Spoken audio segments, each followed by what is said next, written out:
Ibovespa em recuperação. O índice de referência do mercado brasileiro, o Ibovespa, teve uma semana de recuperação, fechando em 2,16% em alta. Vamos entender um pouco dessa notícia. Decisão do cupom de taxa de juros que se mantém em 15% essa semana na nossa super quarta.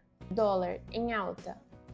O dólar subiu 1,17% essa semana, encerrando-a com 5,40%. Vamos entender um pouco o que foi a decisão do Federal Reserve nos Estados Unidos. Além disso, quais foram as regulamentações do aço da China? Isso é tudo que você vai ver hoje aqui no Volpe News.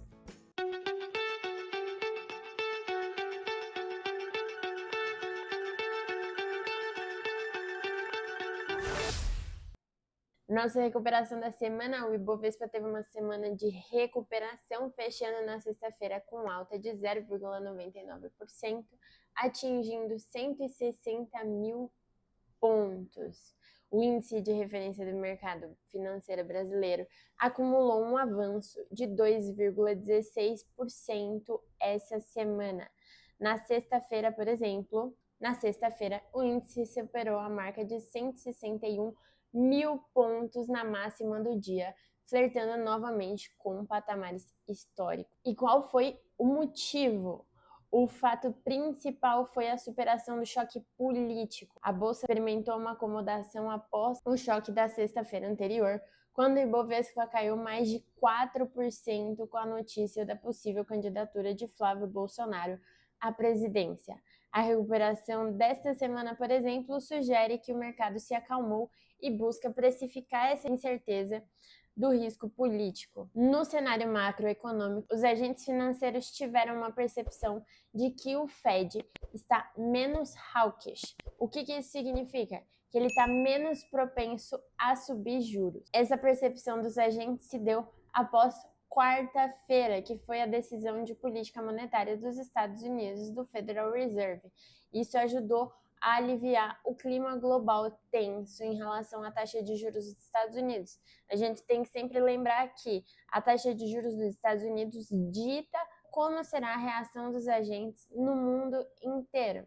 Se a minha taxa de juros nos Estados Unidos é muito alta e a minha taxa de juros no Brasil, por exemplo, é muito alta, eu não consigo competir com tamanha segurança dos títulos do governo dos Estados Unidos. Então, o agente prefere ganhar mais segurança nos títulos americanos do que nos títulos brasileiros. Já quando a taxa de juros cai nos Estados Unidos, esse gap entre os títulos dos Estados Unidos e os títulos brasileiros, os agentes tendem a optar por títulos mais bonificados, que são os títulos brasileiros. É como se a diferença do prêmio de risco aumentasse. Isso faz com que nós, países emergentes, recebamos mais dinheiro de agentes do que anteriormente. Já em relação à nossa taxa de juros, já na nossa taxa de juros, o Copom, Comitê de Política Monetária do Banco Central, manteve a taxa Selic em 15%. É um patamar muito elevado e o posicionamento é principalmente cauteloso e neutro, sem sinalizar o início de um ciclo de flexibilização da política monetária, o que era esperado pelo mercado. Qual foi a reação? O dólar à vista subiu 1,17% na semana, encerrando em 5,40. A reação do Ibovespa, o Ibovespa operou em terreno mais baixo e buscou acomodação ao longo da semana, sem força para grandes altas. Apesar disso, ele não descarta uma possível queda no próximo ano, mas ainda não temos previsão de como será. Qual é a nossa perspectiva? No mercado, a chance da Selic começar a cair em janeiro de 2006 caiu para 15%. E já a probabilidade da Selic ser mantida ou até mesmo aumentar em janeiro de 2026 é de 56%, ou seja, uma manutenção ou talvez um aumento. O preço do DI, que são os juros futuros, de janeiro de 2007, que reflete a expectativa de juros futuros dos agentes, foi negociado a 13,75%, o que representa uma taxa Selic de 13,85%. Quais são os fatores de risco do nosso ajuste de câmbio? O primeiro é a saída de estrangeiros. O dólar subiu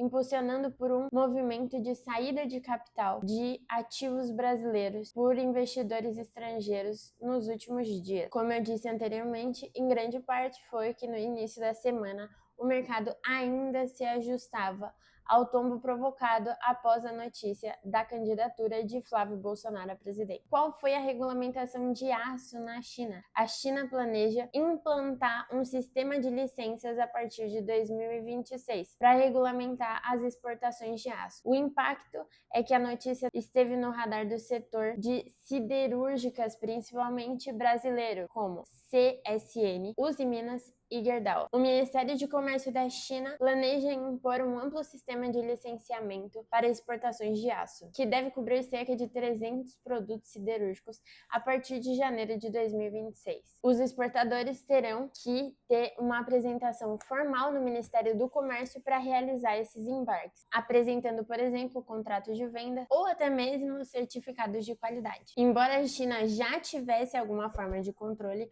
o plano ele visa a amplificação significativa do escopo e um aumento no nível de controle administrativo de aço exportado. O motivo dessa iniciativa é principalmente as tensões comerciais. O principal objetivo é controlar a enxurrada de aço que está saindo do país. Alguns países, como Brasil e Estados Unidos, acusam a China de praticar dumping, ou seja, vender produtos a preços muito mais baratos que o custo de mercado, e devido a esse excesso de capacidade produtiva, o que prejudica as siderúrgicas domésticas. Além disso, o foco é em qualidade. A medida pode ser uma forma de controlar a qualidade de padronização, buscando principalmente proteger a reputação das marcas chinesas e garantir que apenas produtos aprovados cheguem ao exterior. A regulamentação é um fator de instabilidade geopolítica, principalmente no comércio internacional de aço. O petróleo Brent é a referência internacional do preço do óleo, e sua leve queda indica principalmente um equilíbrio de fatores precários entre a oferta e a demanda nacional. Quais são os impactos?